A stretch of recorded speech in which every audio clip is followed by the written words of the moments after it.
Bom, nós vamos relembrar um pouquinho os conjuntos numéricos, matéria que a gente estuda desde o 7º ano praticamente. A gente tem início lá os naturais, no 6º. A partir do 7º entra um conjunto dos números inteiros, os números racionais. 8º e 9º a gente trabalha com os números reais e os irracionais também. Só que os números complexos, ele está aqui representado, mas a gente só estuda esse conjunto na 3ª série do ensino médio. Mas é bom falar um pouquinho sobre ele. Então, na verdade, o que a gente tem que se atentar agora são para os números naturais, inteiros, racionais, reais e irracionais, tá? Vamos relembrar. Então, números naturais são todos os números positivos, números inteiros positivos e negativos. Os racionais são os positivos, negativos, as frações, as dízimas periódicas, os números decimais exatos. Os números irracionais são as dízimas não periódicas. Os números reais são todos eles, tá? Então a gente tem que relembrar isso aí e realmente fixar na mente para poder estar aprendendo.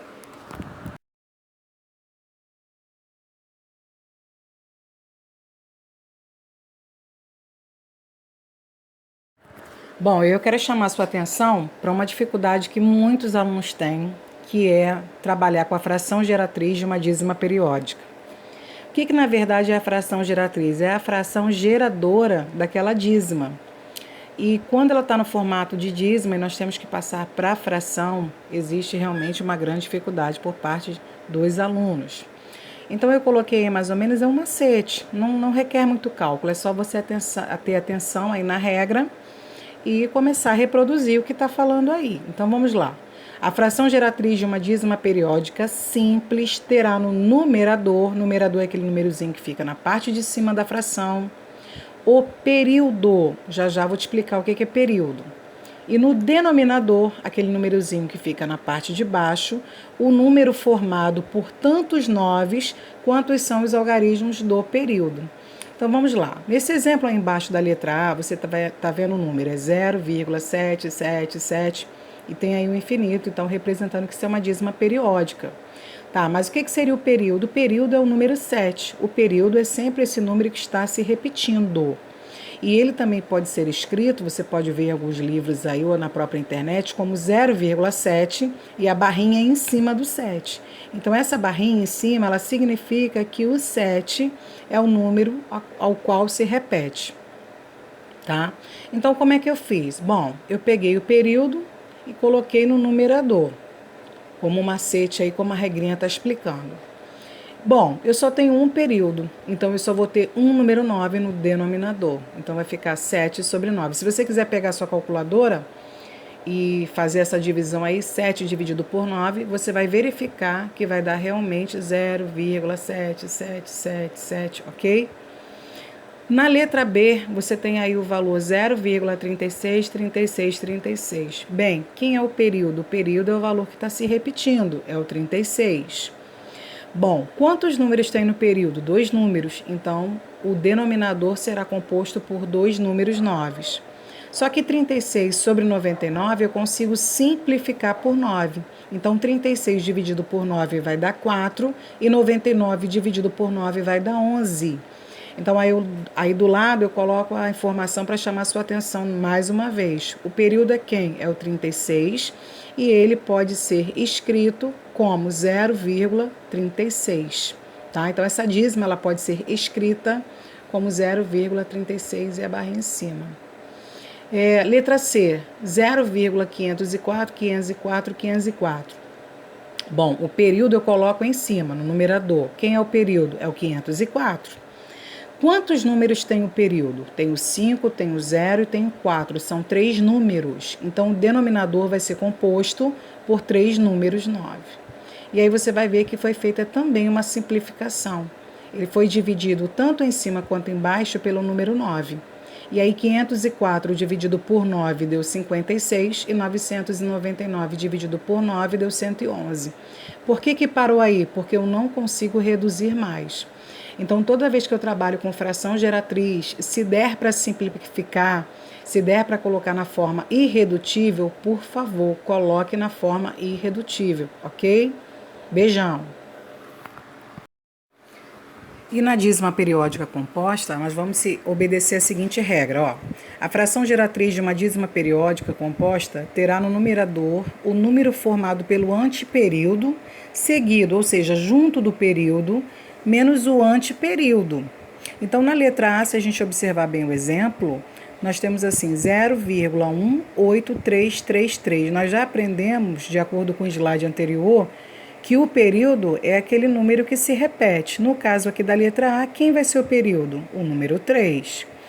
E o anteperíodo é aquele que está antes. Se você observar no exemplo da letra A, o valor que está antes do 3 é o 18, então ele é o anteperíodo. Então, na hora que for montar essa fração, primeira coisa, lembrar daquela regrinha, tá? Que a gente acabou de ler, nós vamos ler de novo. Então, ele terá no numerador o número formado pelo anteperíodo, que no caso é o 18, seguido do período, que no caso é o 3, por isso 183, menos o anteperíodo, ou seja, menos o 18. E o denominador? O denominador vai ter o número formado por tantos noves quantos são os algarismos do período. Bom, eu só tenho um período aí que é o número 3, então eu só coloco um número 9. Só que tem mais, seguido de tantos zeros quantos são os algarismos do anteperíodo. Então, quantos algarismos eu tenho no anteperíodo? 2, que é o número 1 e o número 8. Então, eu coloco 2 zeros no denominador. E fazendo aí a subtração, eu vou ter 165 sobre 900. Lembrando que eu vou poder simplificar também esse valor. Então, nós fizemos uma simplificação por 15. Então, 165 dividido por 15 deu 11 e 900 dividido por 15 deu 60. Mais uma vez na letra B. Eu tenho a dízima, né? Periódica composta. Por que ela é composta, aliás? Eu esqueci de falar.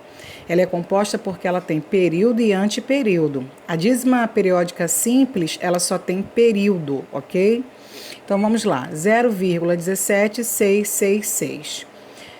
Bom, nós vamos ter no numerador o anteperíodo seguido do período. Então, vai ficar 176, menos o anteperíodo. Quem é o anteperíodo aí é o 17.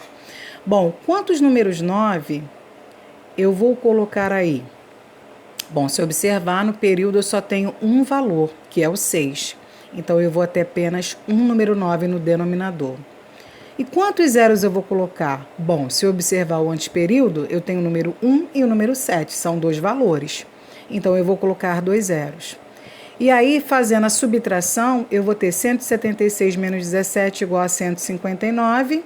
159 sobre 900, eu simplifico por 3 em cima e embaixo e me dá a fração irredutível 53 sobre 300.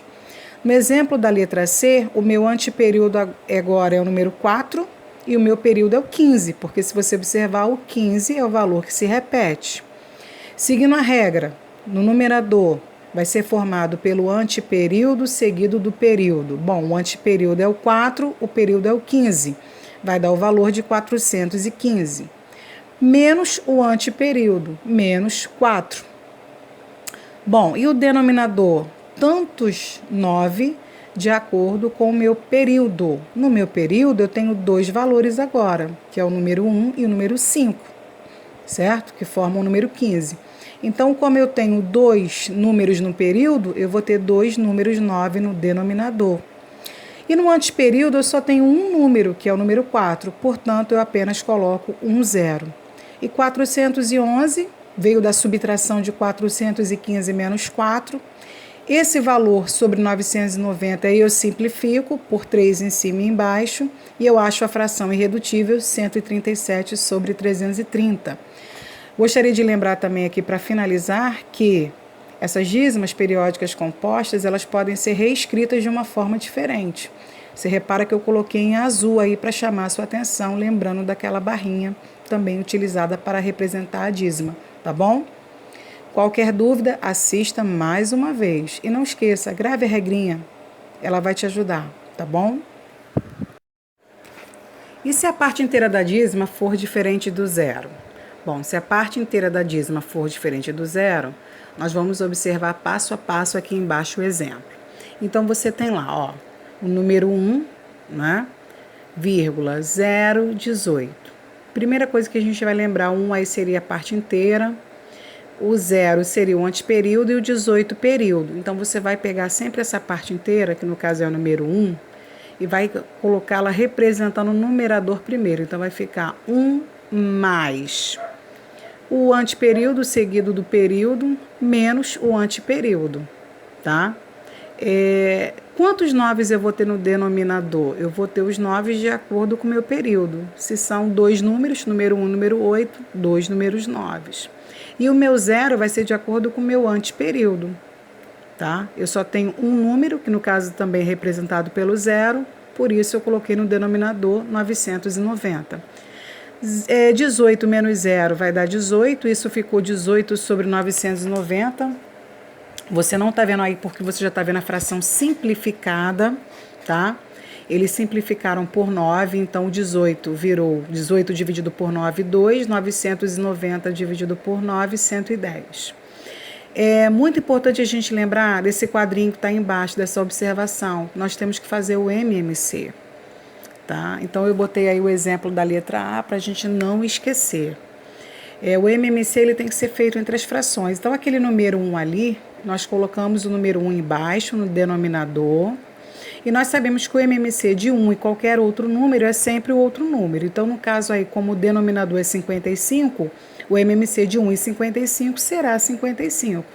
Pegou esse resultado, que foi o 55, divide pelo denominador e a resposta ou o resultado multiplica pelo numerador.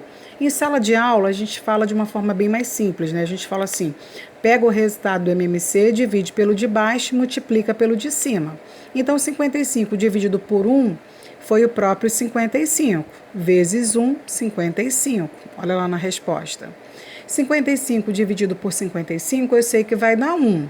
1 vezes 1 lá em cima, vai dar 1 também. Então, somando 55 mais 1 deu 56 sobre 55. Então, essa fração aí, 56 sobre 55, é a fração que gerou aquela dízima ali, ok?